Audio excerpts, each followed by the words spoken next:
Bonjour, bienvenue dans ce tuto du CIO qui va porter sur la rédaction des projets de formation motivés sur Parcoursup.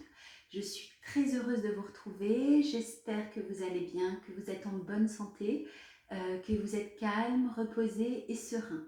Il nous reste quelques jours pour la rédaction de ces projets de formation motivés et vous êtes très nombreux à m'avoir demandé de l'aide sur cette rédaction. Je vous remercie pour votre indulgence. Cette vidéo est réalisée avec les moyens du bord et je reste à votre disposition par mail. À très bientôt. Alors n'oubliez pas à rédiger avant le 2 avril 2020. Il s'agit d'un texte de 1500 caractères, il ne s'agit pas d'une lettre de motivation, il ne s'agit pas non plus d'une dissertation, il faut être bref, concis. Cela correspond à peu près à 250 mots, un quart de page, hein. Et n'oubliez surtout pas cette date limite. Chaque année, on a des élèves qui procrastinent et qui s'y prennent à la dernière minute. N'oubliez pas, il y aura aussi le changement d'heure avec la France, donc ne vous y prenez pas à 23h50.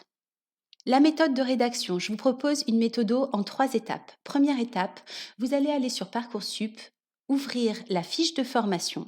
Vous pourrez voir les caractéristiques de la formation visée, le contenu et l'organisation des enseignements, surtout les compétences et connaissances attendues, c'est-à-dire les attendus au niveau national et les attendus locaux, et les perspectives en termes de poursuite d'études ou d'insertion professionnelle. Première étape, donc, lire la fiche de formation sur Parcoursup. Seconde étape, vous surlignez, vous sélectionnez les compétences qui vous correspondent, les caractéristiques de la formation qui vous intéressent et les projets d'études, les perspectives d'études qui vous plaisent. Par exemple, si on prend la licence d'économie-gestion, les attendus Parcoursup, on a ce type de texte: disposer de compétences mathématiques et statistiques, savoir mobiliser des compétences expression écrite, raisonnement logique, culture générale, etc. Imaginons que l'élève choisisse de souligner la première compétence, les premières compétences mathématiques et statistiques qui lui correspondraient, et éventuellement disposer de compétences en langue anglaise s'il s'agit d'un lycéen qui a des aptitudes linguistiques. Donc 2 compétences, et il va utiliser ces 2 attendus pour rédiger son projet de formation motivé. Étape 3, vous allez noter vos compétences et vos résultats scolaires en relation avec les attendus soulignés. On a vu sur la fiche précédente compétences statistiques et mathématiques. Par exemple, vous pouvez noter: tiens, j'ai participé à tel atelier mathématique au lycée, j'ai choisi la spécialité mathématique pour mon baccalauréat. Pour les compétences en anglais, par exemple, je suis la section européenne anglais, j'ai obtenu tel ou tel score au TOEFL, à l'IELTS. Vous pouvez bien sûr aussi noter vos résultats scolaires dans la matière, ou si vous avez effectué des séjours linguistiques ou des voyages. Je vous invite aussi à noter vos expériences scolaires et extrascolaires en relation avec la formation demandée. Par exemple, si vous avez comme projet d'intégrer un DUT ou autre, vous pouvez noter vos stages en entreprise, s'ils correspondent, si vous avez effectué du bénévolat, si vous êtes membre d'association, membre du CVL, délégué de classe, si vous avez des compétences sportives ou autres. Elles seront toujours extrêmement valorisées, tout ce qui concourt, tout ce qui prouve en fait que vous avez exactement le profil recherché par la formation. Je vous propose un plan très simple, hein. Donc je vous ai dit que la vidéo était courte. Un plan en 3 étapes avec la formule de politesse qui est facultative. Tout d'abord, vous, moi, nous. Première partie, vous, c'est l'autre, la formation, l'établissement dans lequel vous postulez. On ne commence par convention jamais un projet de formation motivé par je. Voilà, on commence toujours par citer l'autre. Ensuite, dans la seconde partie du plan, vous parlerez de vous, actuellement élève en terminale, spécialité 1, etc. Et là, vous parlerez de vous et vous prouverez en quoi vous correspondez exactement aux attendus de la formation. Une troisième partie, nous qui correspond à votre projet d'orientation. Et enfin, la formule de politesse. Allez, go. Vous, c'est très simple. Je vous propose de citer en premier lieu le nom de la formation dans laquelle vous postulez. Vous ne savez pas comment commencer. Hop, la licence d'économie gestion de l'université Intel.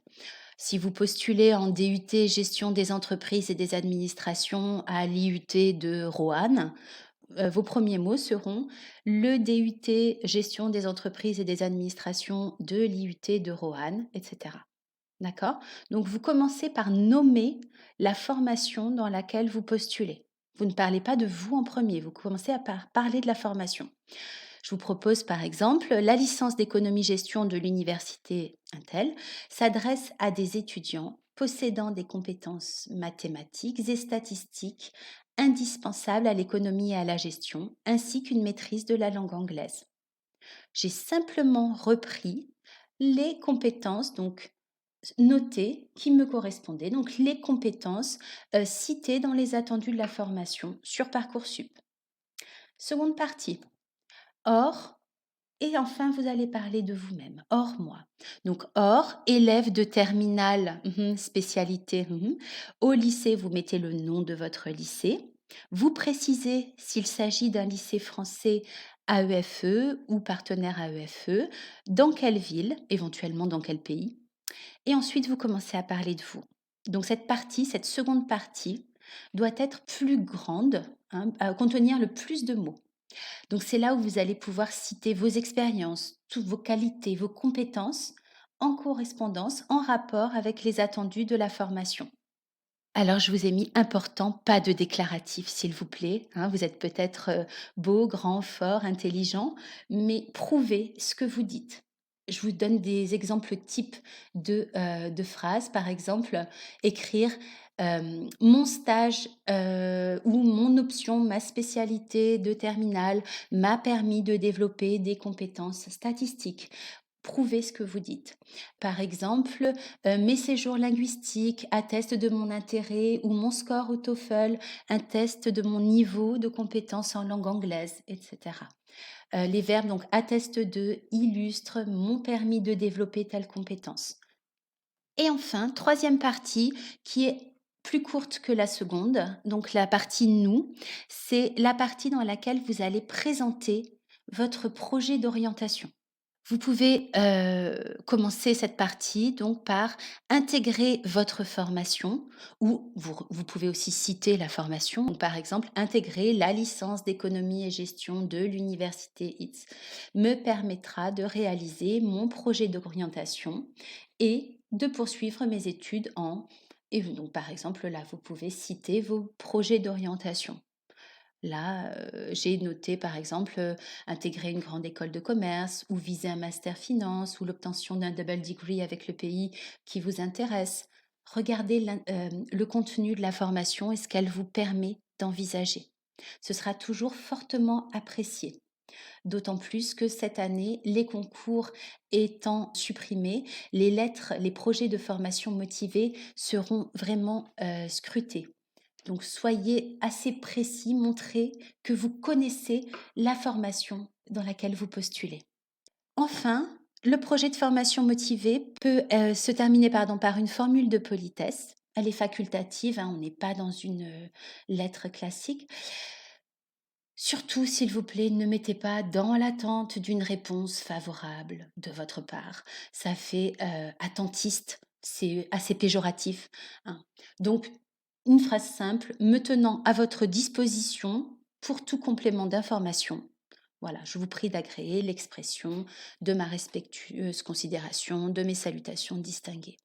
Okay. Quelque chose de très concret, on n'est pas là pour observer vos aptitudes rédactionnelles, surtout on veut voir votre connaissance de la formation dans laquelle vous postulez et si vous avez un profil, des compétences qui correspondent aux attendus. Voilà, j'espère que cette vidéo vous aura été utile. N'oubliez pas, nous sommes éloignés, mais nous restons en lien. Je reste aussi disponible par mail sur mon mail professionnel. À très bientôt. Bonne journée.